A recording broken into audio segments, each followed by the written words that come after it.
get it, y'all. It's another day, another opportunity, man. You already know. Let's make it count. Let's make it happen. Let's make your presence felt out here today, man. Let's have a positive impact on somebody's day today. It's your boy Keith, man, and this is Breaking Bread, the season finale. The last episode of season 1, man, is here. We did it. We made it happen. We had a plan. We had a vision, and we put it into action, man. So let's get to it today. I got my man with me, Big O, better known as Big O the Poet on the gram, man. Awesome dude. How you doing? Go by the name of Big O the Poet. I'm on YouTube, Facebook, and Instagram. You can follow me. If you care about anything I say on my platforms, you know, give me a share. Most importantly, I just want to be heard. And you know, I got something to say. You know. So give me a follow if you mess with me. Yeah. Ah, man, well, I appreciate you coming through, bro. I definitely appreciate you coming through, and no doubt. Coming from Jersey. Yeah, South Jersey. Yes, sir. So you definitely had to come over the bridge. You came in nice little ways to come break bread with me, man. So I appreciate it. Something that stood out to me that you just said, you wanted to be heard. You know, that's something strong behind, you know, what you do as far as your poetry and your spoken word. What's up with that, though? True story.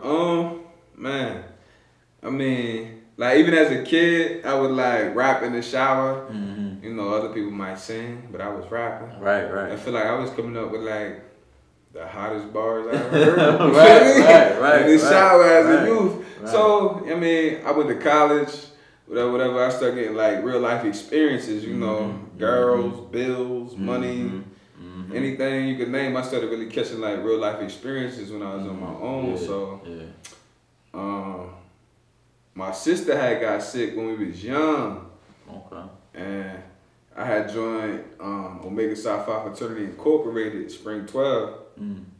And, you know, we had to put a fundraiser in. So my thing was like, man, I'm writing poetry on the side, though nobody know it. I'm writing poetry, you know, writing my thoughts out. I'm like, man. Then I heard a brother I never met from my chapter in 06. His name was Eric Bradley. He had passed away from sickle cell. Okay. So like, in my mind, I thought that was the best way to be able to raise money for the fraternity. Have an open mic, because he used to hold it. Okay. You know, so I took it upon myself to run an open mic, to be able to raise money and just, you know, put some vibes to the campus. Because it's a predominantly white institute that I graduated from, Stockton University. Okay. So like, you know, it's a handful of us there. Yeah. You know what I mean? So it turned out to be good, you know? And I had something to say. And my first poem that I ever performed was about my sister. You know, she almost died because she had like a low T cell count.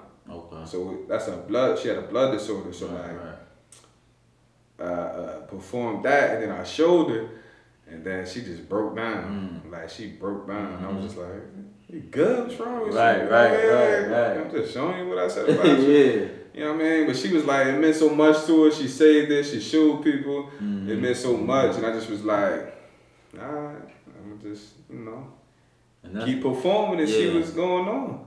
That's dope. And it's crazy that's actually how I found you. I was on somebody's live. I couldn't even tell you who live I was on that I follow, but you was performing at an event. This was probably about almost 6-7 months ago.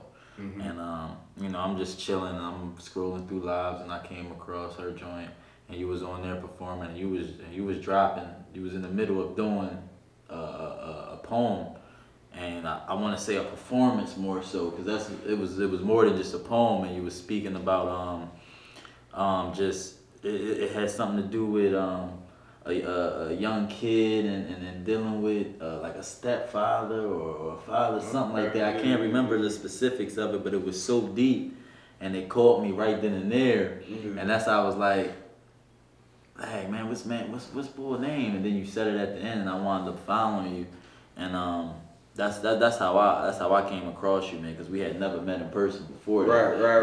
That's how I came across you, and I definitely when you was doing that poem, what I saw was like you said, like a story being told almost. You know what I'm saying? Like you getting something off your chest that you really wanted to be heard about, and that speaks a lot to what I do and what I'm doing in my brand and me and my slogan and making your presence felt. Is I feel like we all got something to offer. We all got something to put out here that somebody may need to hear, may need to know, or may need to feel, whatever the case is.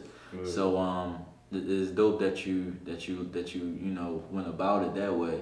Now, when you doing your poems now, that like I'm sure you've done plenty more after you did the one about your sisters. Where does the motivation come from? Shoot, just life experiences really. Yeah. It's like I feel like ever since I was performing, like I'm a one-hit wonder rapper. Like, on everything I like, that's how I feel. Like, it just keep coming from being able to like listen. I know what I'm saying. I feel it. Yeah. So I'm gonna just perform it. If don't nobody else feel it in the whole venue, I'm alright with that. I shared it to you. Right. You know what I mean? If you felt it, understood. If you didn't, it's understood. Right. You know what I mean? Right. And it's somebody, and it's like it's the same thing with me doing speaking engagements. I mean, it may be a room full, it may be 100 people in the room, but it might be only 1 to 2 people that walk away with something that I said. But at the end of the day, like you said, you put it out there, and whoever it relates to, whoever needs it, they take heed to it. Right. You know what I mean? And it applies to them. And that's what stops a lot of people from, putting their stories out here. You know what I mean? Putting their knowledge out here. Is they feel like nobody's gonna listen to it. You know what I mean? Nobody's paying attention to it. But at the end of the day, somebody can benefit from something you've been through or something that you learned about that you could speak on in various different forms. I mean, like you said with the poetry, whether it's poetry, rapping, singing, speaking, you know what I mean, whatever it is, it's just giving people that enlightenment on certain life experiences that, man, like, you know what I mean, that we all can relate to, because there's nothing new under the sun. You know what I mean? What one person been through, somebody else in this world has been through or is going through somewhere out here. Right. So it's definitely dope to put it out there like that. You talked about you do a mentorship. Talk about that a little bit. Yeah. So I'm in Omega Psi Phi Fraternity Incorporated. So my chapter down in AC, we doing a mentorship program for like middle school kids and high school kids. We really want to engage them and keep a hold of them until they graduate high school, just to put them on the path to college or better future. Right. And so with that, we teach them a lot of things about becoming men. You know what I mean? Okay. Yeah, maturity, leadership, academics, and perseverance through life's obstacles. So we just want to really get a hold of them as early as we can and just be there for them all the way up until they graduate, and really not through life really, but the main core parts is like all the way up until college. Right, and we'll stay with them through college and through life, because once you got a mentor, you should be able to hit them up all ways. Yeah. But really, that getting them to that path of either college, or you want to go to trade school, you want to get into anything you want to get into, we're gonna be right behind you, pushing you, making sure you do all the right steps and creating that bond between somebody in life that might have went through what you went through, or they even got the wisdom to tell you what direction to take, right, and keep a hold of them, because it's a lot of things they could slip into. Yeah, definitely. Basically. That's dope, man. That's dope. I salute you for that. Not enough of us are taking those initiatives to just being in the youngest lives, man, because we gotta do, even with the videos I do each and every day. I try to make sure I'm saying stuff that the youth can grasp, that they can relate to it and they can hear it too. And how you stay motivated to do that every day? Like, when I watch you, I be like, I don't know how the hell he getting up every day and talking this camera. You feel me? Like, for me, man, it's like, man, listen, I feel obligated almost, man. Okay. For one, I almost feel obligated to do it. I feel like it's a calling to do it. But also, every time I wake up, it feel like I got something, like how you said you want to be heard. Yeah. I feel like every day I wake up, it's like something today. It's like, man, what I'm thinking today, or what I need to let y'all hear about today. You know what I mean? So it's something always on my mind, man, that I could speak to or speak about. And it's not even like like when I wake, it's not even like I have like just, you know, a great mood every day. I wake up and all of that. You know what I mean? I still deal with the same natural feelings that, you know, everybody else do. You know what I mean? Being, you know, whether you're upset, a little stressed out about this or that, whatever the case is, it's just how I approach each situation I go through, man. And I just think about the bright side of it, how it could be worse, and how I'm still able to keep moving, you know what I mean? So it can't be that bad. A lot of the stuff we deal with, we focus on the fact that it's happening right now. You know what I mean? And we can't get past the fact that it's going on right now. We can't see past it. You know what I mean? So I just try to find ways to let people know that regardless of what the situation is, it's like, I mean, just think about what you went through before and how you still here. You know what I mean? So I don't know, man. It's just a mindset for me. A lot of people ask me that, like, how do I stay so positive every day? And it's just a mindset, man. It definitely is. Because the negativity is gonna come. You know what I mean? The impatience is gonna come, all that good stuff. So at the end of the day, it's just a mindset for me, man. But like I said, like with that for the youth, I catch. Like when I'm delivering mail, I catch a couple of the youngins and they might be on their phone. I be like, yo, man, you got Instagram? And they're like, yeah. I be like, look me up. And just so when they find me, the first thing that they gonna hear is a positive message. You know what I mean? They might go to the next one, and then next thing you know, they hooked on. And it's like, and I actually, you know, was able to reach a couple of them just like that, and it's amazing. So like, you know, I might be walking down the street and they'll see me from across the street, yo. You know what I mean? So, you know, so it's dope, man. Because we gotta definitely be leaders more for the youngest, man. So I salute you doing that mentoring thing. So let's get back to the your poetry. Like I know different people, they have different styles in a sense. You know, some people focus more on like certain topics. Certain people focus on just love. Some people might have just stories or whatever the case is. So like, what would you say is your main target or your main stuff you like to really try to get across? Shoot, listen, like every poem for me, I done been through it. Okay. You know what I mean? Even though I wasn't first person, I was second, third, fourth person experiencing it. Right. So like, I gotta have went through it. Like it has to be a part of my life for me to even write it down. I'm not just about to feed you, you know, stuff just to sensationalize and stuff. I'm gonna feed you because I know what it's about. You know what I mean? So like, when I write, it ain't even really for it's for whoever need to hear it. It ain't for the people. It's for who need to hear it. You know what I mean? So how I perform is just like, listen, I'm gonna come spit spit whatever I got to spit. Whoever gravitate towards it, appreciate y'all. Whoever follow me, appreciate y'all. Right. You know what I mean? Whoever give it a share or tag me, appreciate y'all. You know, cause I feel like you ain't about to do that if you ain't really feel what somebody saying. Yeah, absolutely. They can bring all the gimmicks they want, but if you ain't really feel it, you know what I mean, they ain't gonna do it. So I really had to be a part of that situation to write about it. You know what I mean? So. And it's crazy because that's one of the things that struck me when I was watching you for the first time, was how like I felt the genuine, the realness of what you was talking about. Like I felt like as you was telling that story, I felt like that relates to him somehow. Like he saw that some way or been through that somehow. Like I could just tell it was a truth. You know what I mean? And it was like.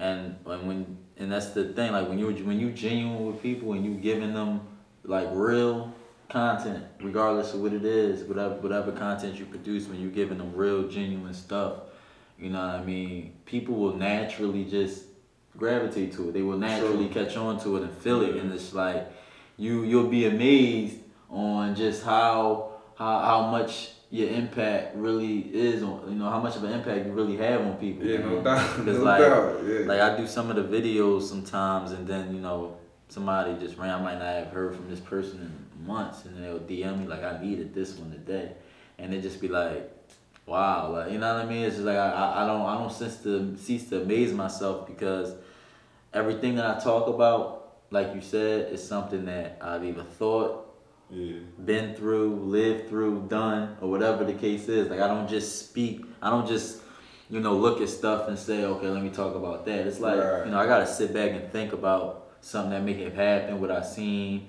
with how I'm feeling, and this all comes from a genuine place, man. And that's how you really have an impact on people when you give them that realness and that genuineness, man. So that's dope. You gotta be genuine with your content, man. And I love that.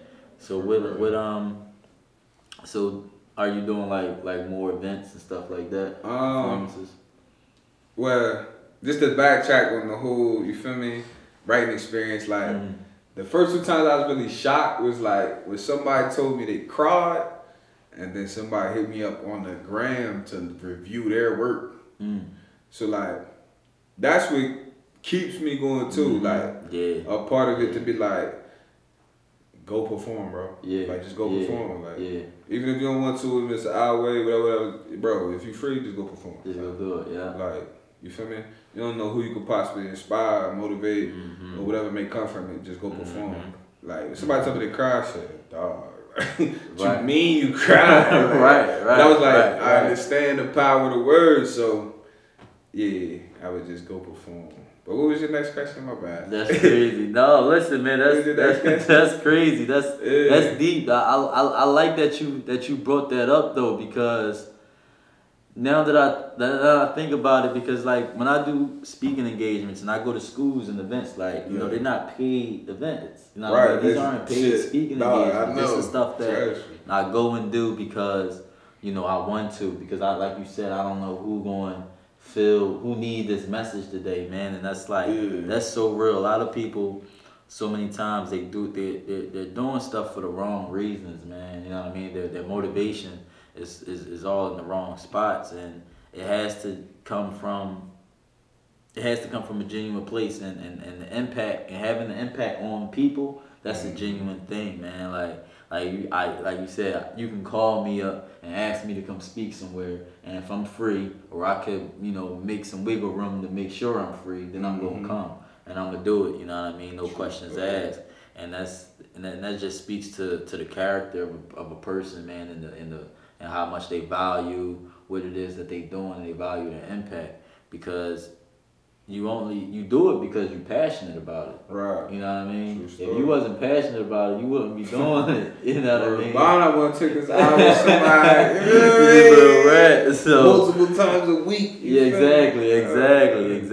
So it's amazing when you're passionate about something. There's no stopping you. Nothing is going take you away from doing it. So that's amazing, man. But but I was talking about more so just like, how are you getting out there more? Like, what are you doing more as far as like getting the messages out there? More events, like. So, shoot, damn.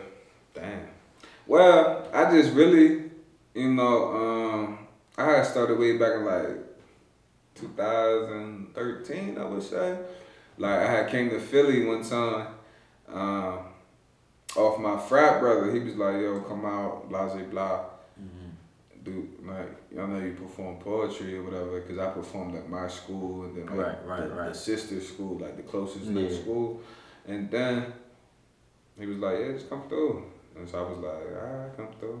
Came out there, and then years went by, like, I just, I ain't see it as something that could inspire people, motivate people. So I just took, however it came to me. When I wrote, like I wasn't worrying about nothing, But then I would say like, shoot, last October, I was just like, bro, I got full clip. I'm just gonna let this shit off in Philly. I'm gonna let this shit off in Philly. Like I'm gonna record it every week, find a new mic every week. I'm gonna just let this shit off in Philly.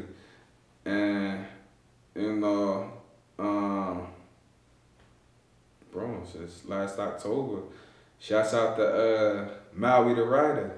Maui, I just saw Maui the other day too. That's funny. Yeah, shout out to Maui the writer. I like last October I came out to Philly and did her book signing for her second book as just like like, listen, I'm trying to perform. Like, right. You know what I mean? I seen, look, so I seen she had like, first of all, I found her off of Rich. Hey, what's his name? That's Cat. Graphics. He do graphics. Nah, Rich. He do like daily videos. The hell is his name? Rich.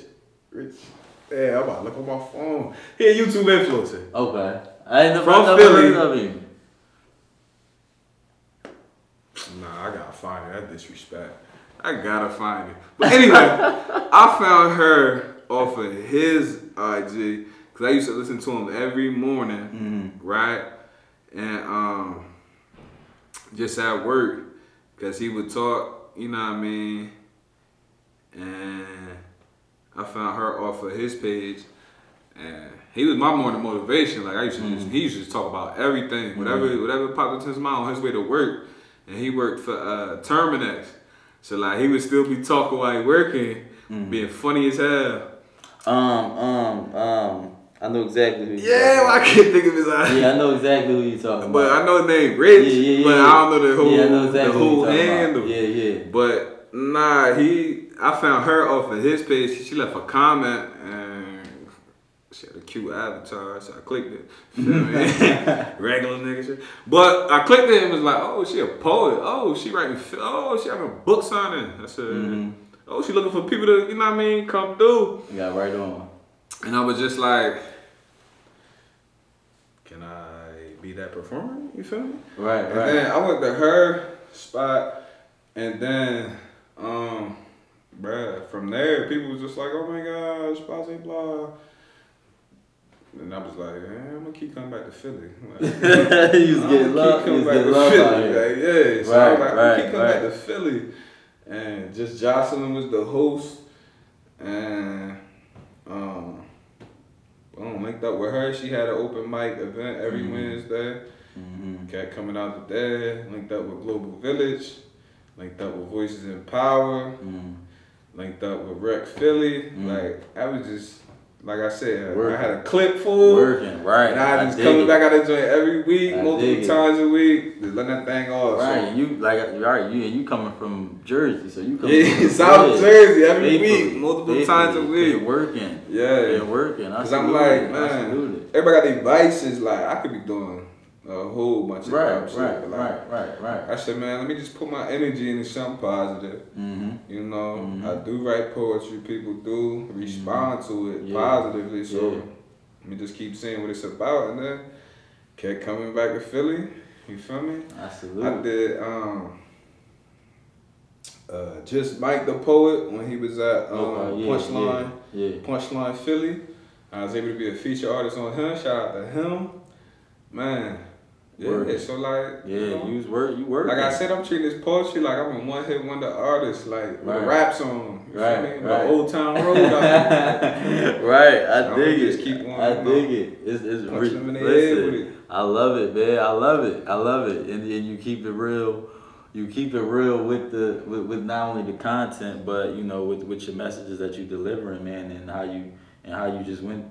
You like you said, you just dropped everything and said, listen, I'm about to. Look, I'm trying to do poetry here. Yeah, put me on here, put me on there. You just hungry. Like, you know what I'm saying? I love that, man. Like, a lot of people, they not hungry enough. They want to do something. They just not hungry enough to just say, you know what, put me on. Right. You know what There's I mean? still a couple spots I got hit in Philly that I ain't been able to hit. For sure. Listen, man, look, I plan on doing some events, so, you know what I mean? You already know. There we go. You know what I'm saying? I had you there, you know, doing your thing, so we can definitely put together some good stuff, man, some good events for the people. And like I said, when people can relate to people like us who, you know, come from where we come from and just keep it real with what we've been through, what we've seen, and who we are, and at the same time, we got nothing but positive messages and positive light we trying to, you know what I mean, put out there for people. It's like, it don't get no better than that, you know what I'm saying? So we definitely gonna be able to work, make something happen, man, bring you back out here to Philly on my behalf, you know what I mean? So I'm definitely looking forward to that.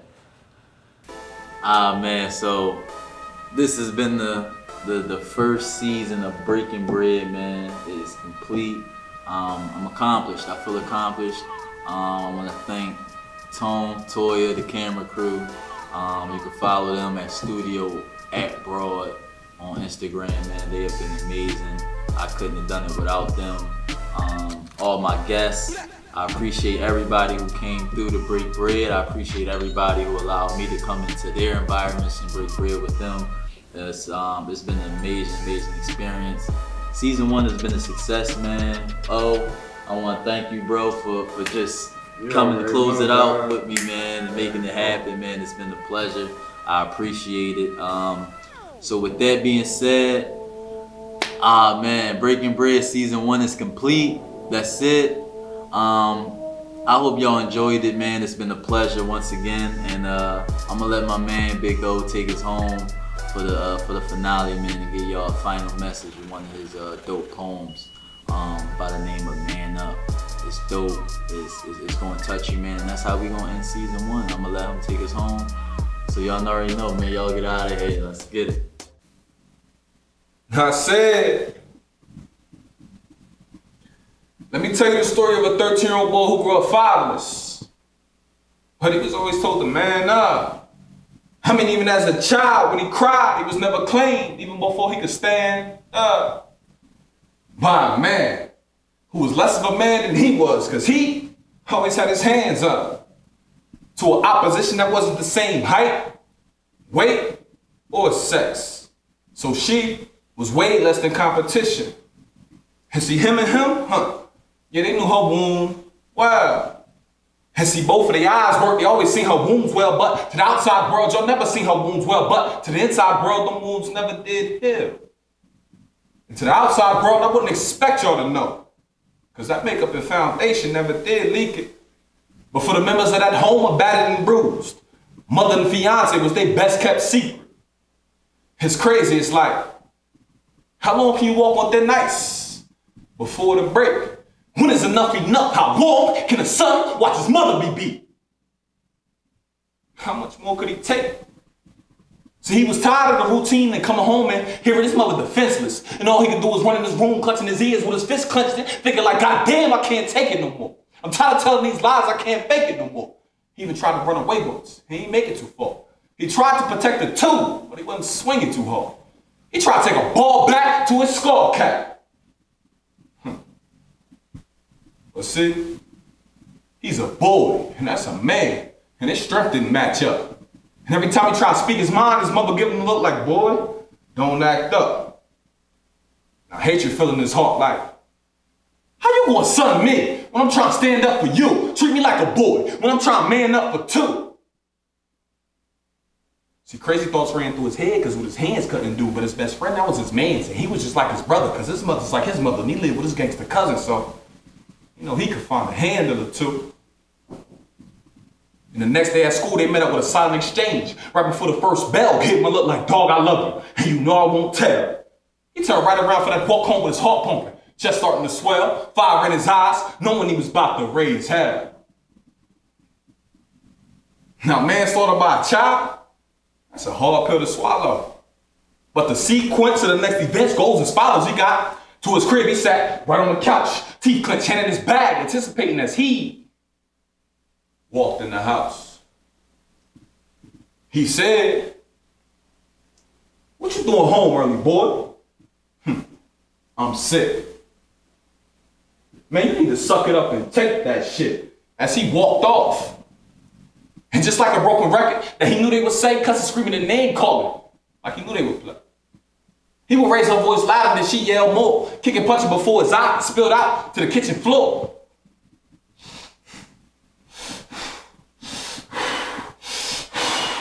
Shut up! Shock looks across their face, because this boy brought silence in his household. He said, who you talking to like that, boy? You need to stop crying and man up. Tears rolling down his face as he began to stand up, arm shaking out his bag as he rolls his hand up, killer look all in his eye as the boy ran up. He said, this gonna be the last time you tell me man up.